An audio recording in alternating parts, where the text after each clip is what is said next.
আসসালামু আলাইকুম, আশা করি সবাই ভালো আছেন। তো মিঠু কিচেনে আবার একটি নতুন রেসিপি নিয়ে চলে আসলাম। আমাদের আজকের রেসিপি হবে এই বড় মাছের পেটি দিয়ে আমরা ডাল দিয়ে পুঁইশাক দিয়ে একটি মজাদার রেসিপি তৈরি করব। আশা করি এই রেসিপিটাও আপনাদের অনেক ভালো লাগবে। এখন এখানে আমি মাছের পেটিটা ধুয়ে পরিষ্কার করে নিয়েছি। আর এই তো আমাদের লাগছে পুঁই শাক। আমি পুঁই শাকটাকে কেটে ভালো করে ধুয়ে পরিষ্কার করে নিয়েছি, সাথে কিছুটা আলুও দিয়েছি। এখন কি কি উপকরণ লাগবে দেখিয়ে দিই। লাগছে ডালটা দিলে এই রান্নাটা খেতে আরও মজা হয়। লাগছে এখানে আমাদের এলাচ, দারচিনি, কিছু শুকনো জিরা আস্তা দিব। আর এখানে নিয়েছি আদা রসুন বাটা 1 টেবিল চামচ, জিরা গুঁড়ো 1 টেবিল চামচ, 2 টেবিল চামচ মরিচের গুঁড়ো, আর 1 টেবিল চামচ হলুদের গুঁড়ো, স্বাদ অনুযায়ী লবণ। আর লাগছে আমাদের পেঁয়াজ কুচি।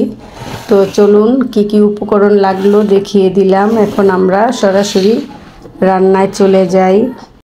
জন্য চুলায় চলে আসলাম। চুলায় আমি আগে থেকে কিছুটা তেল বসিয়ে দিয়েছি। আর তেলের পরিমাণটা একটু কম দিয়েছি, যেহেতু মাছের পেটি থেকে তেল উঠবে। তো দিয়ে দিলাম কিছুটা পেঁয়াজ কুচি। তো পেঁয়াজ কুচিটাকে হালকা একটু ভেজে নিব। হালকা একটু ভাজা হলে আমরা বাকি মশলাগুলো দিয়ে দিব।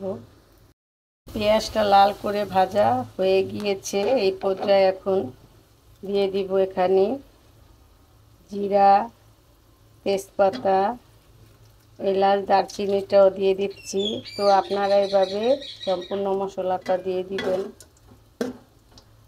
তো জিরাটাকে হালকা একটু ভেজে নিচ্ছি তেলের ভিতরে। তারপর আমরা বাকি মশলাটা দিয়ে দিব। জিরাটা আস্তে দিলে কিন্তু এই জিরার ফ্লেভারটা খুবই ভালো আসে।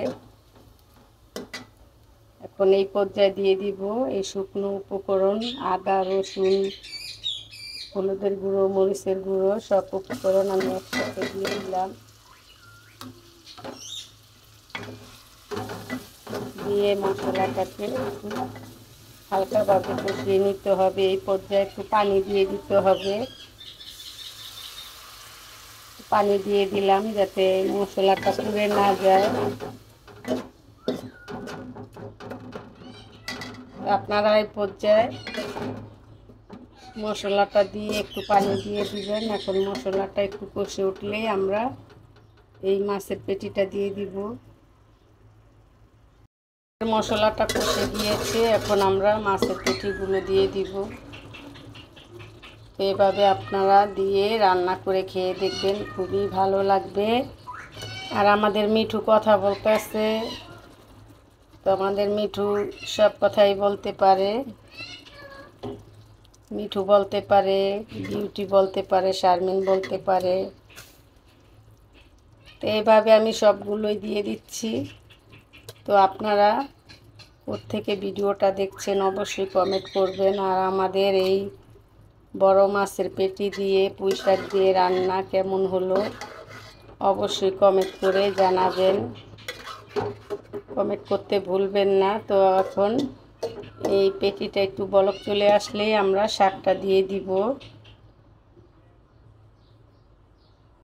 মাছের পেটিটা বলক চলে এসেছে। এই পর্যায়ে এখন আমরা ওই পুঁই শাকটা দিয়ে দিব। আর পুঁই শাকটাকে ভালো করে ধুয়ে নেবেন অবশ্যই। তো এইভাবে আমি শাকটা সম্পূর্ণ দিয়ে দিচ্ছি। তো শাকটা দেওয়ার পরে কিন্তু দেখতে পাচ্ছেন উনে গিয়েছে। তো আমাদের যেটুকু পানি দিয়ে আমরা শাকটাকে কষিয়ে নিয়েছি, এই পানিতেই কিন্তু আমাদের এই পুঁই শাক ভুনাটা হয়ে যাবে। আর কতটুকু পানি লাগবে সেটাও বলে দিব। তো এই পর্যায়ে এখন আমরা এই যে মুসুরি ডালটাকে দিয়ে দিব। তো আপনারা অবশ্যই ডালটাও দিবেন। ডালটার সাথে একটু সামান্য পানি দিয়ে দিব যাতে ডালটা সিদ্ধ হতে পারে। এই শাক দিয়ে, মাছের পেটি দিয়ে, ডাল দিয়ে রান্না করে খেয়ে দেখবেন, খুবই ভালো লাগবে। তো এই পর্যায়ে কিছুটা এই তো ডালের বাটি দিয়ে দিয়ে দিলাম এখানে পানি। এই পানিতে আমাদের রান্না কমপ্লিট হয়ে যাবে, যেহেতু ডালটা হতে একটু পানি লাগবে। এখন নাড়াচাড়া দিয়ে আমি ঢেকে দিব, ফিরে আসবো রান্না হয়ে গেলে। তো আমাদের এই পানিতেই ডালটাও সিদ্ধ হবে, শাকটাও সিদ্ধ হয়ে রান্নাটা কমপ্লিট হয়ে যাবে। তো এখন আমরা একটি হড়া দিয়ে ঢেকে দিব, ফিরে আসবো রান্না হয়ে গেলে। তো ফিরে আসলাম কিছুক্ষণ পর। তো আমাদের রান্নাটা কিন্তু প্রায় হয়ে এসেছে। তো এই পর্যায়ে এখন আমরা দিয়ে দিব কিছুটা কাঁচামরিচ ফালি, আর অবশ্যই কাঁচামরিচও দিবেন। তো এখানে কিছুটা কাঁচামরিচ দিয়ে নাড়াচাড়া দিয়ে নিলেই হয়ে যাবে আমাদের রান্না কমপ্লিট। তো ঝাল বেশি খেলে একটু বেশি দিবেন। তো ডালটাও কিন্তু হালকা গলে এসেছে। তো এই পর্যায়ে আমাদের পুঁই শাক রান্নাটা হয়ে গিয়েছে মাছের পেটি দিয়ে। তো আমাদের রান্নার রেসিপিটা কেমন লাগলো অবশ্যই কমেন্ট করে জানাবেন। তো ভালো থাকবেন, সুস্থ থাকবেন। আল্লাহ হাফেজ।